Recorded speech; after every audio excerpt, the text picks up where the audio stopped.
आज के इस लेक्चर में सिंपलेक्स मेथड का working rule and basic concept देखेंगे। तो लेक्चर चालू करने से पहले आपको थोड़ा सा रिक्वेस्ट है, कभी तक हमारे चैनल को सब्सक्राइब नहीं किए तो सब्सक्राइब कर ले और बेल आइकन के दबा दें और अपने दोस्तों के साथ शेयर करें। चलिए शुरू करते हैं। देखिए आज का जो क्वेश्चन है, यहाँ आपको हम एक डमी क्वेश्चन के थ्रू आपको हम वर्किंग रूल समझाने की कोशिश करेंगे ताकि आपको अच्छे से समझ में। अगर डायरेक्ट आपको हम वर्किंग रूल समझाते हैं तो आपको समझ में नहीं आएगा।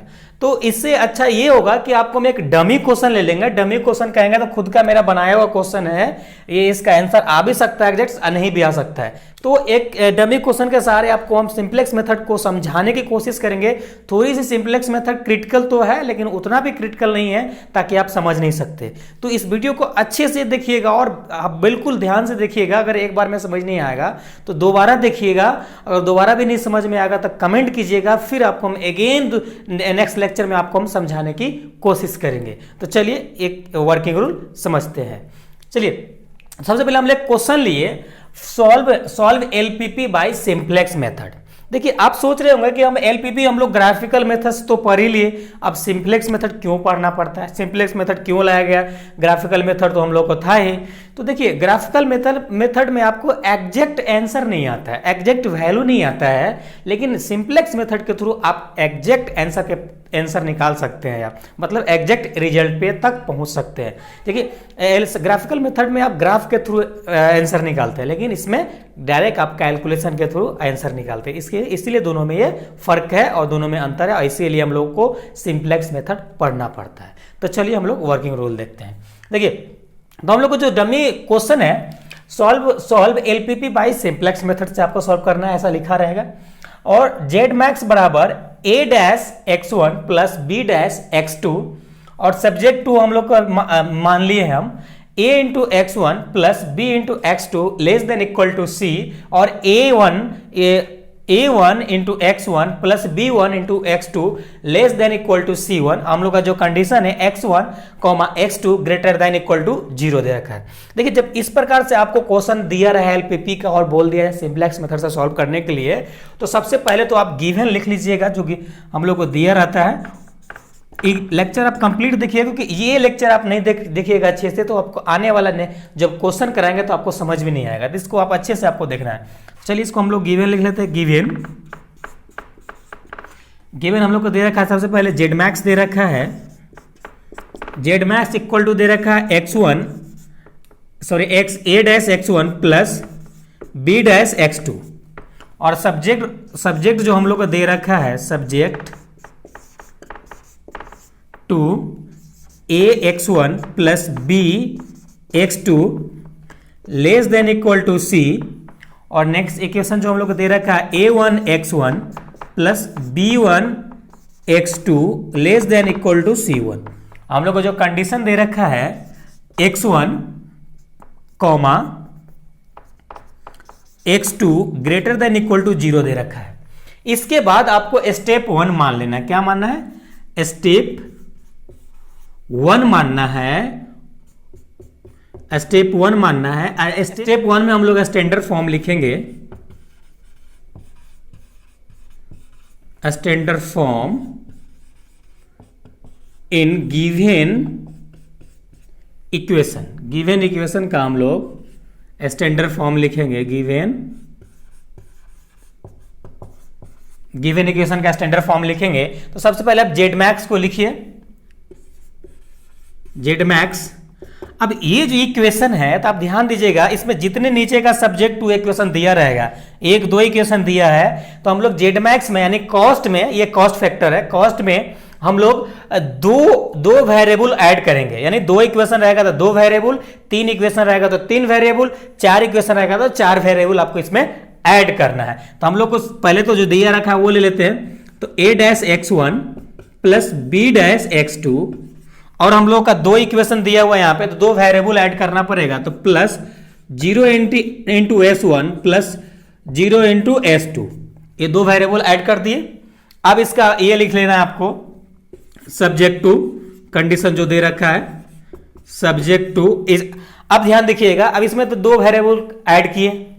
अब 2 वेरिएबल में से हम लोग एक वेरिएबल इसका ऐड किए और एक वेरिएबल इसका ऐड किए, तो इसमें भी आपका एक वेरिएबल ऐड करेंगे, दोनों वेरिएबल ऐड करेंगे, बट एक के साथ जीरो नहीं लगाएंगे, एक के साथ जीरो लगाएंगे। देखिए ध्यान दीजिएगा, a into x1 plus B into x2 plus s1 plus zero into s2।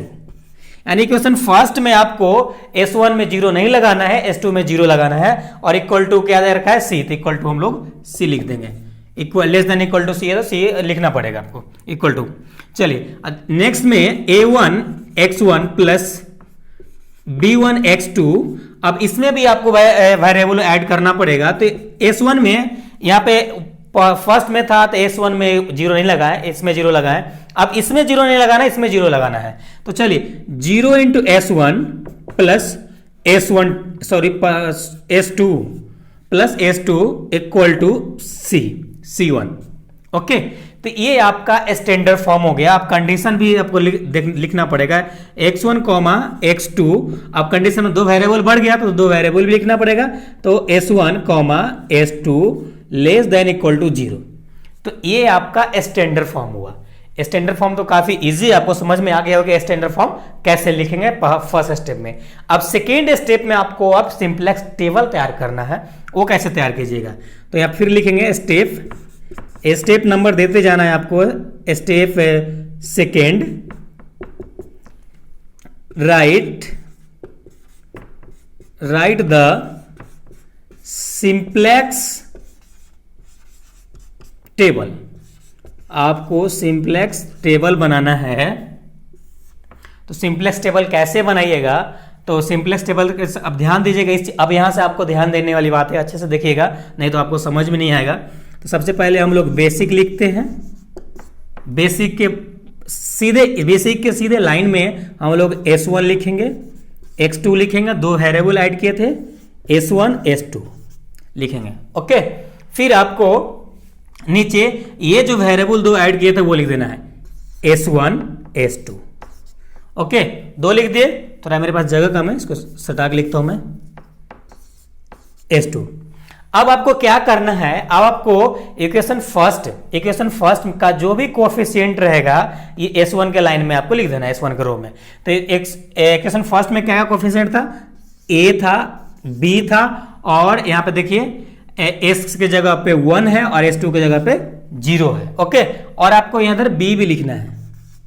Okay, फिर b आपका कौन सा आएगा, ये इक्वल टू वाला मान b होता है, तो यहाँ पे b के सामने आपको c लिख देना है।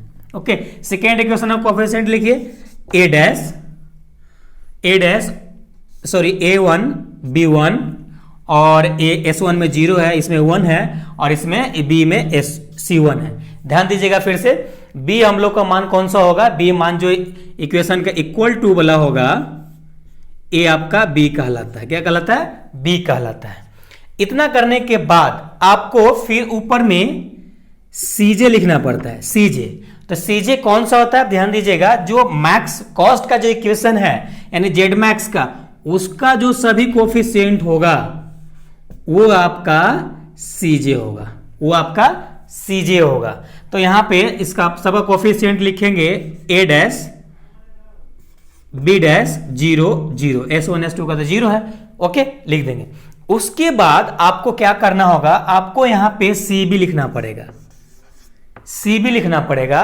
तो cb कौन सा होगा, तो cb जो इक्वेशन आप ऐड किए हैं कॉस्ट में यानी जेड मैक्स इक्वेशन में, वो उसका एक्स्ट्रा जो वेरिएबल ऐड किए थे उसका कोफिशिएंट आपका cb होता है।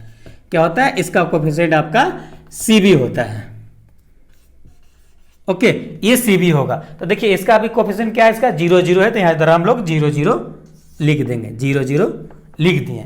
अब हम लोग को फाइनली यहां पे जेडजे निकालना पड़ता है। क्या निकालना पड़ता है, जेडजे निकालना पड़ता है। तो जेडजे निकालने की क्या तरीका है, देखिए सबसे पहले फर्स्ट कॉलम पकड़ेंगे, इधर ये तो हम लोग का फिक्स है, ये टेबल है, तो ये फर्स्ट कॉलम पकड़ेंगे और इसमें गुना करेंगे, इससे सीबी से इसको गुना करेंगे और इसको गुना करेंगे, सबको जोड़ देंगे, जोड़ के जो नीचे आएगा उसको लिख देंगे। देखिए तो a को 0 से गुना कीजिएगा 0, इसे से गुना कीजिएगा 0, और दोनों को ऐड कीजिएगा तो क्या हो जाएगा 0। तो यहाँ पे आप 0 लिख दीजिएगा। फिर उसी प्रकार से इसको भी गुना कीजिएगा, इसको भी गुना कीजिएगा, जल्दी जोड़ के लिख दीजिएगा। तो यहाँ पर जीरो तो जीरो हो जाएगा, यहाँ पे जीरो हो जाएगा और यहाँ भी जीरो हो जाएगा। और इधर आपको नहीं लिखना, क्यों नहीं लिखना है? क्योंकि आपको CJ का मान केवल S2 तक है, B का मान B से मतलब नहीं है, वो लास्ट में जब फाइनल आंसर आता है तो लिखा जाता है। तो अभी आपको नहीं लिखना है। उसके बाद आपको क्या करना है, आपको उसके बाद CJ माइनस ZJ करना है, CJ माइनस ZJ करना है यही नीचे टेबल में। तो मेरे पास जगह नहीं है, आप इसको नोट डाउन कीजिए, फिर नेक्स्ट आगे देखते हैं, सॉल्व करते हैं। अब हम लोग को ZJ निकल गया, अब हम लोग को निकालना है CJ माइनस ZJ। तो हम यहाँ पे जगह बना लिए, यहीं पे लिख देते हैं। तो आपको CJ माइनस ZJ निकालना है। तो देखिए CJ माइनस यानी CJ का जो भी कोफिशिएंट है उसके साथ घटेगा और ZJ का। तो देखिए सबसे पहला करते हैं, पहला में क्या है A डैश माइनस ZJ यानी 0। तो यहाँ पे क्या आ जाएगा, A डैश आ जाएगा। फिर दूसरा है B डैश माइनस 0, तो क्या आ जाएगा, B डैश आ जाएगा। ओके, फिर आपका अगला है 0 माइनस 1, सॉरी 0 माइनस 0 यानी 0। फिर लास्ट का है 0 माइनस 0 यानी 0। ओके, इतना आ गया। इतना करने के बाद आपको इसमें यह देखना है कि नीचे का जो CJ माइनस ZJ आप किए हैं इसमें से कौन सा सबसे ज्यादा आया है, वो प्लस में, नेगेटिव नहीं, not negative, only for positive. Positive आपको देखना है। तो इसमें से सपोज कीजिए कि आपका ये पॉजिटिव है, क्या है, ये पॉजिटिव है या ये है। तो चलिए इसको मान लेते हैं ये पॉजिटिव है, सबसे बड़ा पॉजिटिव है। तो इसको हम लोग ऐसा करके घेर देंगे और इस प्रकार से जिसको हम घेरते हैं इसे बोलते हैं हम लोग की कॉलम। क्या बोलते हैं, की कॉलम। देखिए मेरे पास जगह नहीं है, मैं इधर लिख देता हूं की कॉलम, इसको की कॉलम बोलते हैं। उसके बाद आपको ये हो गया, तो आप कॉलम हो गया, आपको रो को आपको इसी प्रकार से आपको एक घेरना है। तो कैसे घेरिएगा, तो उसके लिए आपको जरूरत पड़ेगा, सॉरी यहाँ 0 0 होगा, मैंने मिटाया था तो मिट गया। तो उसके लिए आपको थीटा निकालना पड़ेगा। तो थीटा कैसे निकालिएगा, तो जो की कॉलम है उसमें यानी जो B का मान है की कॉलम वाले मान से भाग लगा देंगे, यानी C बाई B पहला रो के लिए। तो यहां पे करेंगे C बाई B। तो B का जो मान है C, आपको यहां पर की कॉलम में क्या है B, तो यहां पे B कर देंगे। फिर यहां पे क्या है B1, यहां पे C1 है, यानी C1 बाई B1। ओके, अब इतना करने के बाद इसमें आपको देखना है रो के लिए कि दोनों में से सबसे कम मान पॉजिटिव कौन सा आया है, नेगेटिव नहीं लेना है, पॉजिटिव सबसे कम मान कौन आया है। तो सपोज कीजिए कि पॉजिटिव हमारा मान आया है, ये आया है। सपोज दोनों में से कोई भी एक मान लीजिए, आप कैलकुलेट कीजिएगा एक्यूरेट आंसर पे तो आपको आएगा। तो सपोज कीजिए हम लोग का ये आया है, तो इसको हम लोग घेर लेते हैं ऐसा। ओके, ऐसा इस प्रकार से घेर लेंगे। अब ये हम लोग का क्या कहलाएगा, ये हम लोग का कहलाएगा की रो कहलाएगा, की रो एलिमेंट कहलाएगा, की रो एलिमेंट कहलाएगा।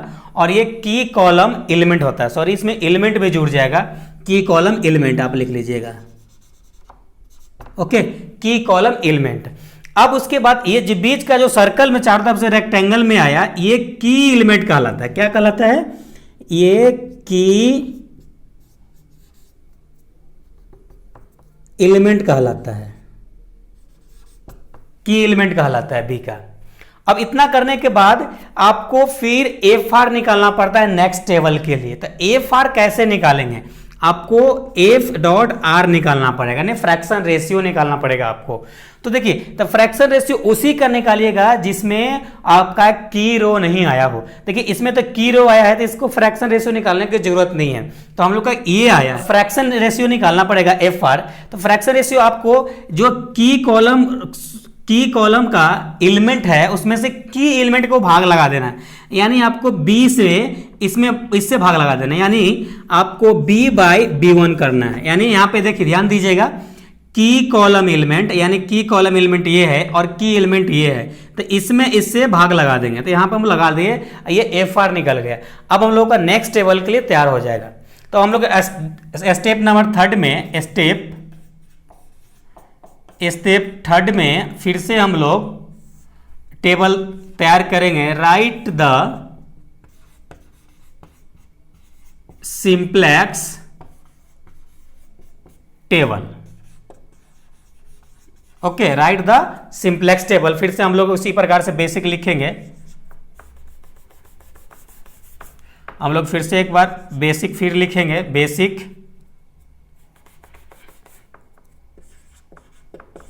बेसिक लिखेंगे फिर से हम लोग x1, x2, s1 और s2 लिखेंगे। ओके, फिर हम लोग यहां पे आप देखिएगा आपको चेंजिंग होगा। जहां पे की रो एलिमेंट आया है तो उसमें कुछ चेंजिंग होगा। यहाँ पे क्या किसको घेर रहा है? x2 को। तो यहाँ पे पहला तो s1 हो जाएगा और दूसरा x2 हो जाएगा। ये आपका चेंजिंग हो जाएगा। उसके बाद आपका ये सभी एलिमेंट निकालने का भी तरीके भी चेंज हो जाएंगे। पहले हम लोग सिंपल से इक्वेशन में से देख के इसको हम लोग यहाँ पे इस टेबल में लिख दिए थे, लेकिन अब आपको यहाँ पे चेंज करना पड़ेगा। चेंज क्या करना पड़ेगा? तो इसके लिए आप एक फॉर्मूला लिखिए। जब आपका ये लाइन को निकालना हो, यानी की रो एलिमेंट को निकालना हो नेक्स्ट टेबल में, तो उसको कैसे निकालिएगा? तो इसके लिए एक फॉर्मूला जो हम लोग तैयार किए हैं, S1 बाई की रो एलिमेंट बाई की एलिमेंट। ओके, ये केवल ये लाइन निकालने के लिए, ये रो निकालने के लिए, और फर्स्ट रो निकालने के लिए जिसको आप आपका रेक्टेंगल पोर्शन घेरा हुआ एरिया में नहीं आएगा, उसके लिए आपको सपोज कीजिए वो S2 होगा। तो S2 निकालने के लिए जो आपको फॉर्मूला होगा वो सपोज कीजिए S2 होगा। तो S2 बराबर x1 माइनस की रो एलिमेंट, x1 माइनस की रो एलिमेंट। ओके, x1 माइनस की रो एलिमेंट इनटू FR से आपको मल्टीपुल करना है और जो आएगा आपको नेक्स्ट टेबल में लिखना है। तो चलिए सबसे पहले हम लोग इसको कैलकुलेट करते हैं। तो इसको कैलकुलेट करने के लिए देखिए, ये तो घेरा वाला एरिया है, इसमें तो भाग लगा देगा, लेकिन इसमें इससे निकालेंगे। देखिए x1 का है तो ये a माइनस क्या आएगा? a माइनस की रो एलिमेंट क्या है? a1 लिखेंगे और इंटू FR क्या आया इसके लिए? b by b1। ओके, ये हो गया। अब S2 के लिए आप ध्यान दीजिएगा, जब भी आप S2 के लिए एलिमेंट निकालिएगा, जो आपका कॉलम में घेरा हुआ एरिया में रहेगा उसका डायरेक्ट 0 होता है। कैलकुलेट कीजिएगा, 0 आएगा। आप कैलकुलेट करके देख लीजिएगा इसी प्रकार से। उसके बाद आगे इसका निकालिएगा तो इसका 1 माइनस क्या है? नीचे 0 है तो यहाँ पे 1 हो जाएगा। अब आगे निकालेगा, ये 0 है और ये 1 है तो क्या आ जाएगा? सीधा माइनस b बाई, इसको कैलकुलेट कीजिएगा। सपोज ये कैलकुलेट करें 0 माइनस 1 इंटू FR क्या है? b बाई b डैश है, यही है ना। तो इसको कैलकुलेट कीजिएगा तो आ जाएगा माइनस b बाई b1। तो ये आ जाएगा आपका माइनस b बाई b1, यहाँ b भी रहेगा। अब आपको b निकालना है तो b भी इसी प्रकार से निकालेंगे। तो क्या निकालेंगे? c minus c1 into b by b dash यानी FR। ओके, तो ये आपका इस प्रकार से निकल गया। अब ये x2 निकालना है तो x2 की एलिमेंट से सब में डिवाइड डाल देंगे। तो की एलिमेंट क्या हम लोग b1 है, तो यहाँ पे a1 बाई b1 और इसमें तो डिवाइड डालेगा तो 1 आ जाएगा, और फिर आगे डिवाइड देगा 0 है तो 0 आ जाएगा। फिर आगे डिवाइड डालिएगा तो क्या आएगा? 1 बाई b आ जाएगा, b1 आ जाएगा।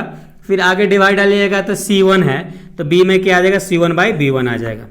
इतना आ गया। इतना करने के बाद आपको फिर से नेक्स्ट आपको क्या निकालना पड़ेगा? cb निकालना पड़ेगा। और यहाँ पे cj, तो cj आपका सेम रहेगा, cj चेंज नहीं होगा। तो cj हम लोग का क्या था? cj था a डैश b डैश 0 0, यही था। अब हम लोग को cb निकालने के लिए इसमें चेंजिंग होगा।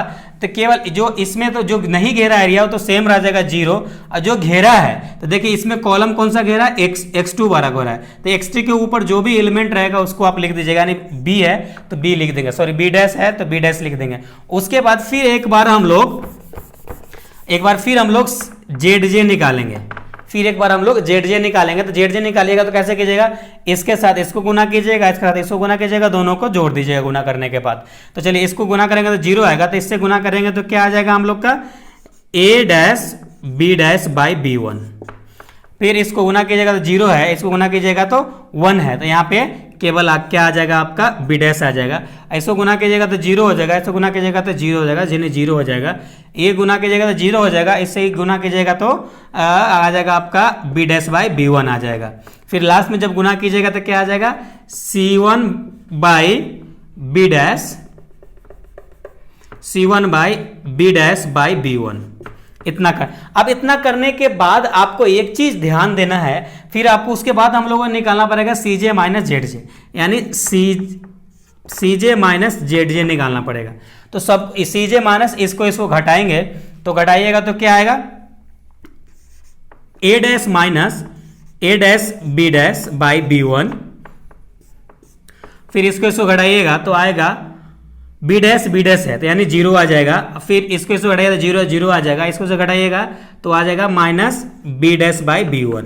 ओके, और आपको उसके बाद आपको क्या करना है, इतना करने के बाद आपको देखना है कि यहाँ पे जो वैल्यू आया हम लोग को last cj minus Z J का, वो कहीं पॉजिटिव तो नहीं है। पॉजिटिव नहीं जब तक पॉजिटिव नहीं खत्म होगा, जब तक इस प्रकार से टेबल निकालते रहेंगे, सॉल्व करते रहेंगे। तो सपोज कीजिए कि यहाँ पे कोई भी पॉजिटिव नहीं है, ये 0 या तो नेगेटिव होना चाहिए। 0 cj माइनस जेड जे का वैल्यू जो आएगा 0 नहीं तो नेगेटिव होना चाहिए। तो जब नेगेटिव हो जाएगा तो आपका ये क्वेश्चन सॉल्व हो जाएगा। क्वेश्चन सॉल्व हो जाएगा तो आपको जेड मैक्स का वैल्यू निकाल सकते हैं। तो इतना आप नोट डाउन कीजिए, फिर आपको बताते हैं जेड मैक्स कैसे निकालते हैं।